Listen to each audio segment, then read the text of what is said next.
রমজান মাসে রোজা রাখার নিয়তটা আসুন আমরা জেনে নেই। এখন কথা হলো, রমজান মাসের নিয়ত আপনি রোজা রাখার নিয়ত আপনি কখন করবেন? যখন আপনি সেহরি খাবেন তখনই করতে হবে, অথবা আপনি দুপুরের আগে অবশ্যই আপনাকে রোজার নিয়তটা করেই নিতে হবে, নতুবা কিন্তু রোজা হবে না।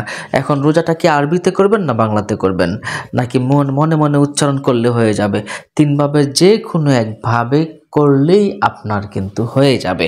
তবে উত্তম হচ্ছে, মুস্তাহাব আমল হচ্ছে আরবিতে নিয়ত করা। সম্মানিত দর্শক শ্রোতা, আসুন আমরা আরবিতে নিয়তটা জেনে নেই। নাওয়াইতু আন আসুমা গাদাম মিন শাহরি রমাদান আল মুবারাকি ফারদাল লাকা ইয়া আল্লাহ ফাতাকাব্বাল মিন্নি ইন্নাকা আনতাস সামিউল আলিম। বাংলা উচ্চারণ দিয়ে দিয়েছি দেখুন। নাওয়াইতু আন আসুমা গাদা মিন শাহরি রমাদান আল মুবারাকি ফারদাল লাকা ইয়া আল্লাহ ফাতাকাব্বাল মিন্নি ইন্নাকা আনতাস সামিউল আলিম।